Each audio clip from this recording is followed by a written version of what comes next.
जब आत्मा का इंसाफ कानून और मसीहाओं के भी बस के बाहर हो जाती है, तब बारी आती है Spirit of Vengeance Ghost Rider की। मार्वल के सबसे iconic anti hero Ghost Rider को दुनिया भर में पॉपुलर करने में निकोलस केज की घोस्ट राइडर मूवीज का बहुत बड़ा हाथ है। और इन मूवीज के वीएफएक्स और एक्शन की वजह से इन मूवीज का अपना ही एक बहुत बड़ा फैन बेस है, जिसका बहुत बड़ा हिस्सा ऑफ कोर्स हमारे सब्सक्राइबर्स तो हैं ही, जिन्होंने हमें कई बार कमेंट्स में इस टॉपिक को सजेस्ट किया था, और इसके लिए आप सबका बहुत बहुत शुक्रिया। तो चलिए इसी नोट पर जानते हैं 15 अमेजिंग, माइंड ब्लोइंग और awesome the Ghost Rider movies facts, वो भी भारी भरकम स्पॉयलर्स के साथ। क्यों? क्योंकि आज की स्टूडियो में आपको पता चलने वाला है कि जॉनी डेप घोस्ट राइडर का रोल आखिर प्ले क्यों नहीं कर पाए। जानेंगे घोस्ट राइडर मूवीज के सारे बाइक्स के बारे में। पहली मूवी के अंदर घोस्ट राइडर का स्कल किस तरीके से डिजाइन किया गया था, क्या है 2011 की थॉर मूवी और Ghost Rider Spirit of Vengeance का एक कॉमन ईस्टर एग। जानेंगे कि मार्वल स्टूडियोज को घोस्ट राइडर की राइट्स कैसे वापस मिले और कैसे आ सकता है Ghost Rider Marvel Cinematic Universe के अंदर। ये और बहुत कुछ आपका इस वीडियो में इंतजार कर रहे हैं, तो देर किस बात की। हे गाइस, मेरा नाम है पंकज सागर और आपका स्वागत है गेमों को हिंदी के एक और फ्रेश वीडियो में। Now without wasting any more time, let's get started. 2007 की घोस्ट राइडर मूवी बेस्ड है इसी नाम के मार्वल कॉमिक बुक कैरेक्टर के ऊपर, जिसकी वैसे तो शुरुआत मार्वल कॉमिक्स के अंदर 1967 के घोस्ट राइडर इशू 1 में हुई थी, लेकिन ये कैरेक्टर और इसका नाम पूरा का पूरा कॉपी था मैगजीन इंटरप्राइजेस के घोस्ट राइडर के ऊपर, जो हमें पहली बार दिखा था 1949 में टिम हॉल्ट के इशू नंबर 11 में। बेसिकली ये Ghost Rider modern Ghost Rider से बहुत ज्यादा अलग था, जहाँ पर ये एक वेस्टर्न सुपर हीरो था जो सफेद नकाब और कपड़ों के साथ साथ सफेद घोड़े का भी इस्तेमाल करता था, और मार्वल ने कुछ समय तक इसे फैंटम राइडर भी बुलाया था, लेकिन वहीं पर फाइनली इसे मोटरसाइकिलिस्ट के रूप में इंट्रोड्यूस किया गया मार्वल स्पॉटलाइट के इशू नंबर 5 में, जो रिलीज हुई थी अगस्त 1972 में। और फाइनली 1973 में घोस्ट राइडर की अपनी सीरीज को लॉन्च किया गया, जहां पर इस कैरेक्टर को क्रिएट किया था गैरी फ्रेडरिक, रॉय थॉमस और माइक प्लूग ने, जहां पर गैरी फ्रेडरिक इसे डेयरडेविल का एक विलन बनाना चाहते थे, लेकिन वहीं पर रॉय थॉमस ने इस बात को सजेस्ट किया कि ये कैरेक्टर विलन के हिसाब से कुछ ज्यादा ही अच्छा है, जिसके कारण इसे एक एंटी हीरो के रूप में लॉन्च किया गया।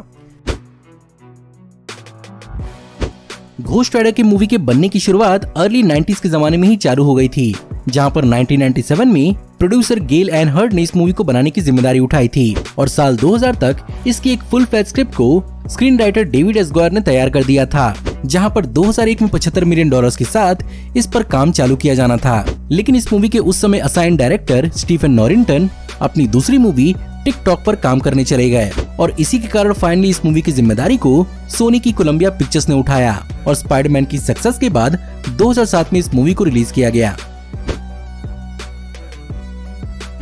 इस मूवी के बनने की खबर को सुनने के बाद जॉनी डेप इस मूवी के अंदर घोस्ट राइडर का रोल प्ले करने के लिए बहुत ही ज्यादा एक्साइटेड थे, लेकिन इस मूवी के प्रोड्यूसर एवी एराड इस मूवी में एरिक बाना को कास्ट करना चाहते थे, लेकिन एरिक बाना ने उस समय के 2003 के आंग ली की द हल्क मूवी में काम करने के लिए इस रोल को मना कर दिया। फाइनली घोस्ट राइडर के लिए निकोलस केज ने भी अपने फैंडम का सबूत दिया और उन्होंने इस रोल को प्ले करने की इच्छा जताई, लेकिन जैसा कि मैंने आपको पहले ही बताया था कि स्टीफन नॉरिंगटन इस मूवी को छोड़कर चले गए थे, उनका इस मूवी को छोड़ने का बहुत बड़ा कारण जॉनी डेप का डिपार्चर ही था, और जब उन्होंने इस मूवी को छोड़ दिया तो निकोलस केज ने भी इस मूवी को छोड़ दिया। फाइनली इस मूवी का जिम्मा कोलंबिया पिक्चर्स ने उठाया और निकोलस केज अपने रोल के लिए वापस आए।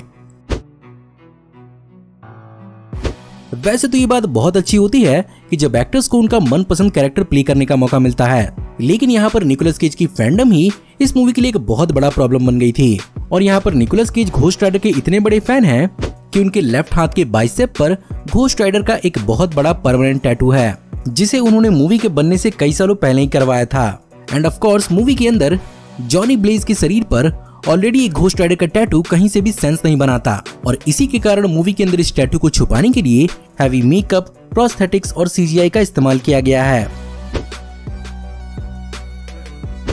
अब जाहिर सी बात है, हर काम मूवीज के अंदर मेकअप और प्रोस्थेटिक्स से नहीं हो सकता, स्पेशली तब जब आपके कैरेक्टर की खोपड़ी जलती हुई दिखाई जाए। लेकिन सरप्राइजिंगली यहाँ पर भी निकोलस केज के हिसाब से ही चीजों को पर्सनलाइज किया गया है, जहाँ पर घोस्ट राइडर का जलता हुआ स्कल यहाँ पर दिखाने के लिए निकोलस केज के ही अपने स्कल का 3D मॉडल किया गया था, जहाँ पर इस चीज के लिए उनका एक 3 डायमेंशनल एक्सरे किया गया था, और मूवी के अंदर इसी स्कल को 3D एनिमेशन के थ्रू मॉडल किया गया और CGI के थ्रू कंपोजिट किया गया। अब लुक्स का ख्याल तो रख लिया गया, लेकिन मूवी के अंदर अगर इस धांसू लुक के साथ एक नॉर्मल वॉइस होती तो सारा का सारा मजा ही खराब हो जाता। और इसी के कारण यहाँ पर हायर किया गया Oscar winning sound designer Dane Davis को, जिन्होंने घोस्ट राइडर की आवाज के लिए निकोलस केज की रिकॉर्डिंग के ऊपर 3 अलग अलग जानवरों के ग्राउलिंग और रोर की आवाज को रिवर्स में करके इनकी अलग अलग फ्रीक्वेंसीज को निकोलस केज की वोकल्स के साथ मिक्स किया।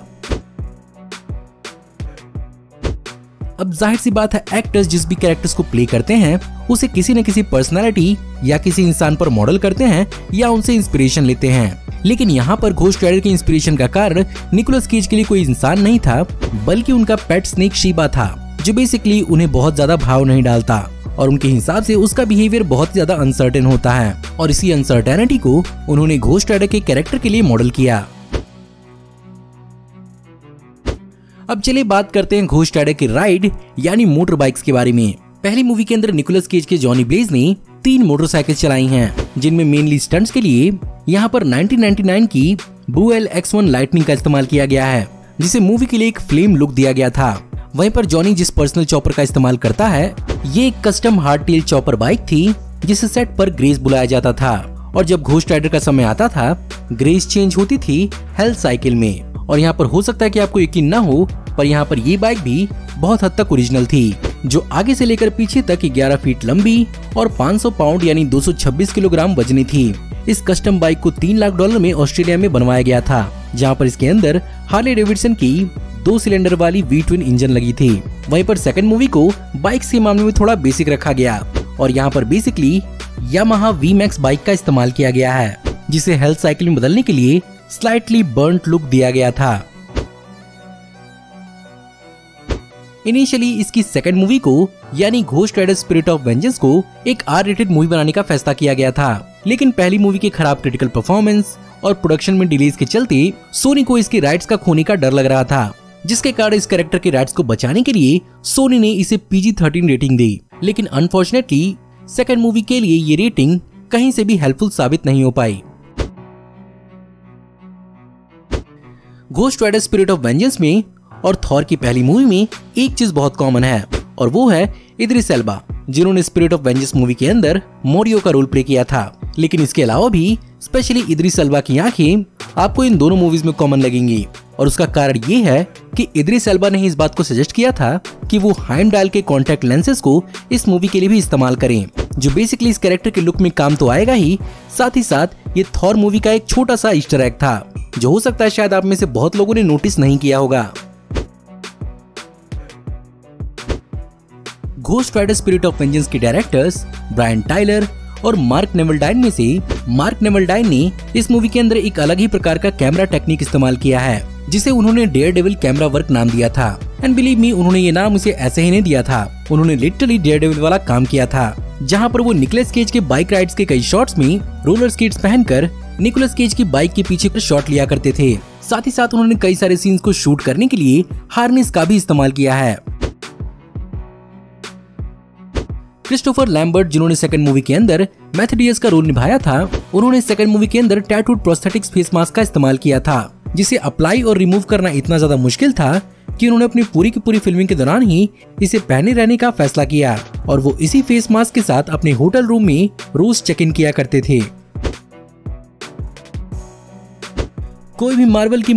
की मूवी नहीं लगती जब तक उसमें स्टैन ली का हमें कैमियो देखने को नहीं मिलता, लेकिन घोस्ट राइडर की दोनों मूवीज मार्वल की उन चुनिंदा मूवीज में से एक हैं जिनमें स्टैन ली का कहीं भी किसी भी तरह का कोई भी कैमियो नहीं है। पर ऐसा क्यों? वेल, ऐसा इसलिए क्योंकि स्टैन ली का घोस्ट राइडर को क्रिएट करने का कोई भी किसी भी तरह का इन्वॉल्वमेंट नहीं था, जिसके कारण उन्होंने इस मूवी के अंदर अपना कोई भी इन्वॉल्वमेंट नहीं दिखाया है।